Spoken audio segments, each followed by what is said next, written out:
4 बार NSD ने आपको reject कर दिया, 4 बार, तब भी आपकी जिद खत्म नहीं हुई? क्योंकि थिएटर करना था मुझे, और मुझे इतना पता था रजत जी की एनएसडी उस समय में स्कॉलरशिप देता था और रहने के लिए हॉस्टल देता था। तो सबसे पहले तो मैं एनएसडी में इसलिए जाना चाहता था कि ये मतलब खाना और छत की समस्या ख़त्म हो जाएगी, उसके बाद एक जगह पे आपको थिएटर करने को मिलेगा। जी हाँ, 3 से 4 बार मुझे एडमिशन नहीं दिया गया था। पहली बार में बहुत मुश्किल हुई थी। पहली बार तो ऐसा लगा जैसे कि मेरा सब कुछ ख़त्म हो गया, अब मैं करूँगा क्या। लेकिन धीरे धीरे मंडी हाउस में काम करते करते बैरी जॉन मिले, फिर उनके साथ थिएटर करने लगा। लेकिन रिजेक्शन से मैं थोड़ा ज़िद हो गया मेरा कि कब तक रिजेक्ट करोगे, देखते हैं। जिद तो दिखाई दे रहा है आपका हर चीज़ में।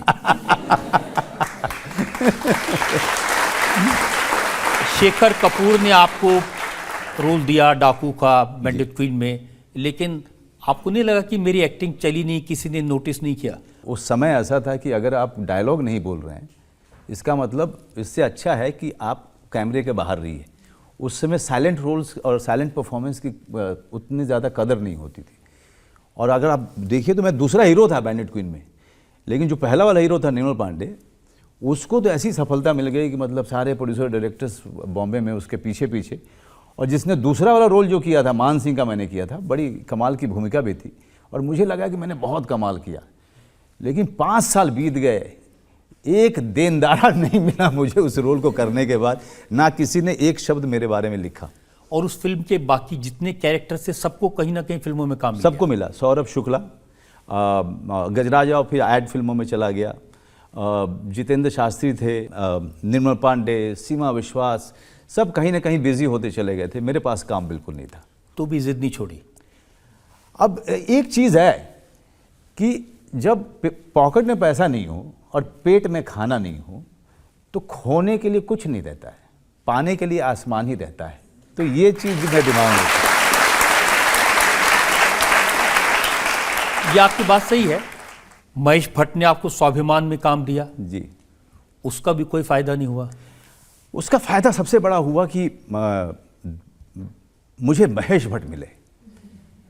मतलब 4 साल 5 साल के बाद उन्होंने एक बार ऐसे ही अपने घर में टीवी खोला कि देखूं तो सही कि मेरे इस पे क्या काम चल रहा है स्वाभिमान पे। और वो मेरी किस्मत थी कि मेरा सीन चल रहा था। तो उन्होंने फ़ोन किया अपने प्रोडक्शन को, कहा कि भाई ये कौन सा अभिनेता है जो ये वाला रोल कर रहा है। तो उन्होंने बताया कि इसका नाम मनोज बाजपेयी है, बहुत बढ़िया एक्टर है। नहीं, ये तो बहुत कमाल का एक्टर है, इसको इसका नंबर मत भेजो। तो उन्होंने कहा पेजर का नंबर है, पेजर हुआ करता था अगर याद हुआ तो। पेजर पे मैसेज आया, call me on this number Mahesh Bhatt. मुझे लगा कि कोई जो है मेरा बना रहा है बहुत बुरा।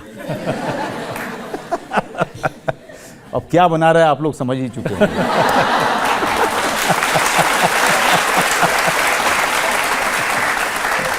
फिर मेरे दिमाग में ये बात आई कि यार अगर मान लीजिए कोई बना नहीं रहा है, सच वाले हैं, तो ये दिक्कत हो जाएगी। तो मैंने फ़ोन किया नीचे जाके वो पीसीओ से। तो वो भट्ट साहब से बात हुई, उन्होंने कहा तुम अभी आ जाओ, और मैं उनके घर चला गया। और उसके बाद फिर उन्होंने तमन्ना फिल्म में मुझे रोल भी दिया। पूजा भट्ट प्रोडक्शन की वो पहली फिल्म थी जिसमें परेश रावल जी थे, मैं था। लेकिन एक कमाल का किस्सा है, परेश रावल जी की डेट्स की समस्या हो रही थी। तो महेश भट्ट जी ने जब मेरा काम देखा स्वाभिमान में, उन्होंने मुझे बुलाया था, ये सोच के बुलाया था कि अगर मान लीजिए परेश रावल जी किसी वजह से नहीं कर पाए तो ये रोल इस लड़के से मैं कराऊंगा। और बहुत मुझे इज्जत दी, बहुत उन्होंने हौसला दिया। और पता नहीं उनको क्या दिखा मेरे अंदर, उनको दिखा कि ये आदमी बहुत परेशान है। उन्होंने कहा मुझे लग रहा है कि तुम शहर छोड़ के जाना चाह रहे हो, जो कि बात सच है, लेकिन जाना मत, तुम ऐसे एक्टर हो कि ये शहर तुमको इतना देगा जो तुमने सोचा भी नहीं था। मंजू जी, आपने सारी बात बता दी, असली बात बोल कर गए। महेश भट्ट साहब ने आपके लिए एक विस्की की बोतल खोली थी। देखिए, मैं था फुकरा, हम लोग ओल्ड मॉन्क पीने वाले लोग।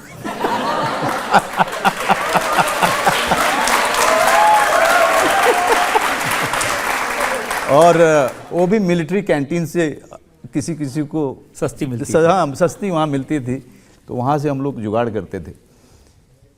और उन्होंने मेरे सामने दुनिया की सबसे अच्छी उस समय की स्कॉच रख दी, ब्लू लेबल, और खुद तो पीते नहीं हैं वो। उन्होंने कहा देखो मैं पीता नहीं हूँ, सिर्फ उन्होंने खोला, सूंघा और मेरे सामने रख दिया। क्योंकि पहले मैं बहुत पीता था मनोज, पी के गिर जाता था, लेकिन अब छोड़ दिया मैंने, अब ये तुम पियो। तो मैंने कहा सर मैं पीता हूँ। तो पिया, कुछ नहीं हुआ, 10 मिनट 15 मिनट कुछ नहीं हुआ। फिर बातचीत चलती रही, फिर डाला, इस बार थोड़ा ज़्यादा डाला कि साहब अगर जाना पड़ जाएगा तो भाई कुछ हो, फिर भी कुछ नहीं हुआ। तीसरा भी डाला और वो खुद ही कह रहे थे हाँ पियो पियो पियो पियो पियो। और तीसरा डाला, बातचीत कर रहे हैं, भट्ट साहब तो आप जानते हैं कैसे बात करते हैं, काफ़ी इंगेजिंग होता है। लेकिन उसके बावजूद मेरे दिमाग में था कि ये चढ़ नहीं रही है मुझे। ये दारू कहने को महंगी है। अच्छा, ब्लू लेवल की खास बात क्या थी आपको जाननी चाहिए, वो चढ़ती है आधे घंटे बाद।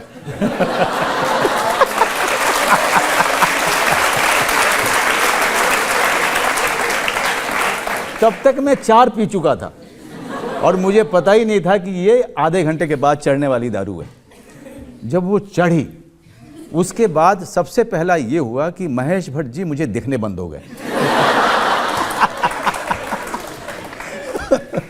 उसके बाद जो भी वो बोल रहे थे, ऐसा लग रहा था कि जैसे मैं सपना देख रहा हूं कि कोई आदमी